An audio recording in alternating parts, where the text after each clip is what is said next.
தாய் தமிழ் உறவுகள் அத்தனை பேருக்கும் வணக்கம். இப்போ இந்த அரசு பள்ளியில் படிக்கிற மாணவர்கள் அவங்க நடுத்தர குடும்பம், வறுமை கோட்டு கீழே இருக்கிற குடும்பம், அவங்க தான் இந்த அரசு பள்ளியில் படிக்க வைக்கிறாங்க பிள்ளைங்க.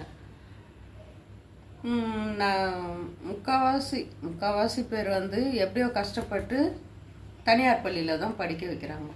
ஏன்னா அரசு பள்ளியில் தரம் இல்லை அப்படின்ட்டு, தரம் இல்லை அப்படின்ட்டு. இப்போ பார்த்திங்கன்னா இப்போ ரொம்ப மோசமாக இருக்குது. அந்த பிள்ளைங்களுக்கு ஈஸியாக அந்த போதைப் பொருள் கிடைக்கிது. ஸ்கூலில் பள்ளியில் அவங்க டீச்சர்ஸ், ஹெட்மினிஸ்டர் எல்லாருமே அதுக்கு ஒரு விழிப்புணர்வு மீட்டிங் வைக்கிறாங்க, பசங்களுக்கு பேசுகிறாங்க. எல்லாம் அவங்க ஆசிரியர் பொறுத்த வரைக்கும் அவங்க வேலையை அவங்க கரெக்டாக பண்ணுறாங்க. இருந்தாலும் இந்த பசங்களுக்கு இதெல்லாம் ஈஸியாக கிடைக்கிறதால அவங்க அதை நாடி தான் போகிறாங்க. அந்த கவர்மெண்ட் அந்த அரசு பள்ளியில் படிக்கிற பசங்களுக்கு இது கிடைக்காம பண்ணுறதை விட்டுட்டு டிவியில் விளம்பரம் பேசுகிறாரு. போதையின் பாதையில் செல்லாதீர்கள் அப்படின்னு.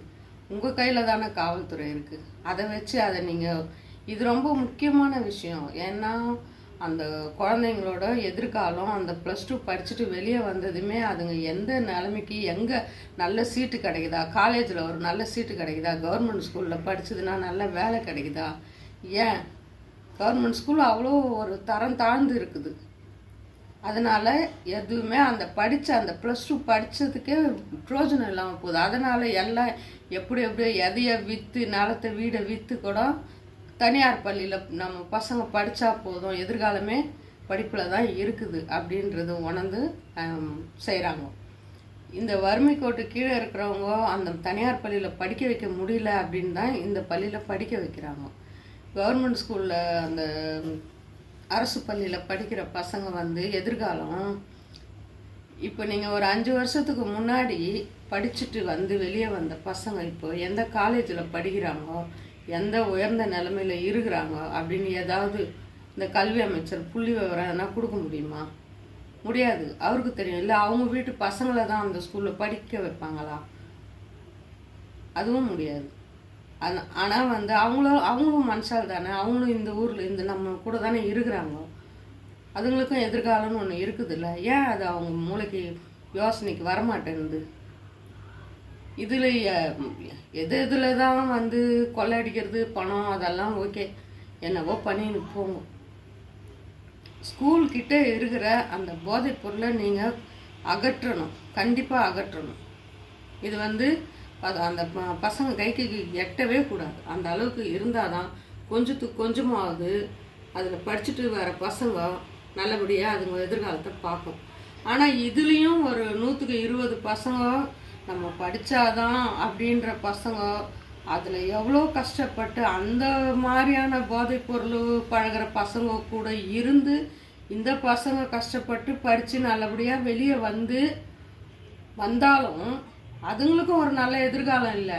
அரசு பள்ளியில் அது படித்த சர்டிஃபிகேட்டு பார்த்ததுமே எதுவுமே யாரும் எதுவும் கொடுக்கறதில்ல, வேலை கொடுக்கறதில்ல, நல்ல காலேஜ் சீட்டு கொடுக்கறதில்ல. அப்போ அது எதுக்கு? அந்த பள்ளி எதுக்கு? நீங்களே யோசிச்சுக்கோங்க. அந்த பள்ளி எதுக்கு? என்னதான் வறுமை கோட்டு கீழே இருந்து நம்மளால் முடியாமல் அவங்க முக்கால்வாசி ஒயின் ஷாப்பு கொடுத்துட்றாங்க. அப்புறம் எப்படி அவங்க பசங்களை படிக்க வைப்பாங்க? இந்த பள்ளிக்கு தான் அனுப்பணும். அப்படியே படிக்காமையே விட்டாலும் அதுங்க இன்னும் மோசமாக தற்கொலையாக இல்லை மாறிடும். ஏதோ ஒரு படிப்பு படிக்கிட்டோன்னு அனுப்புகிறாங்க. இது இந்த அரசாங்கம்னு இல்லை, இந்த அரசாங்கம் இல்லை, இதுக்கு முன்னே இருந்த அரசாங்கம் இல்லை, இது வர அரசாங்கம்னா இல்லை, இது எந்த அரசாங்கம்னா இல்லை, யார் வந்தாலும் சரி இதை ஒழுங்காக நடத்தின்னு போகும். காலை உணவு போட்டால் மட்டும் பசங்க நல்லா ஒரு இதுவாகிட மாட்டாங்க. என்ன செய்யணுமோ அதை செய்யுங்க. என்ன பள்ளியில் படிக்கிற அரசு பள்ளியில் படிக்கிற பசங்களுக்கு எது முக்கியம்? படிப்பு முக்கியம், ஒழுக்கம் முக்கியம். ஒழுக்கம்னா அப்படின்னா என்ன அப்படின்னு கேட்குற மாதிரி வார்த்தையில் ஒரு மரியாதை இல்லை அந்த பசங்களாண்ட இருக்கிறாங்க. அதுலேயும் நல்ல பசங்க நம்ம குடும்ப சூழ்நிலையை நினச்சி படிக்கிற பசங்க கட்டுப்பாடோடு படித்து தான் அதுங்க வெளியே வரணும். அதுங்க வந்து அவ்வளோ கரெக்டாக இருந்தால் அதுங்களையும் கூட இந்த பசங்க சேர்ந்து கெடுத்துரும். அதையும் மீறி அதில் பொம்பளை பசங்களும் படிக்கிறாங்க, எப்படி படிக்கிறாங்கன்னு தெரில. ஒரு ஒரு வீட்டில் ஒருத்தவங்க போதையாக இருந்தாலுமே அந்த வீடு வந்து அமுளி கும்ளி ஆகும். ஸ்கூல், அதுவும் சின்ன பசங்க ஒரு ஒரு அந்த மனசில் வந்து ரொம்ப ஒரு எல்லாத்தையும் வந்து ஒரு எதையுமே கஷ்டமாக எடுத்துக்கிற வயசு கிடையாது. அது எல்லாம் டேக் இட் ஈஸி அப்படின்ற வயசு. இந்த வயசில் போய் அதுங்களோட வாழ்க்கையே மாறி போயிடும்.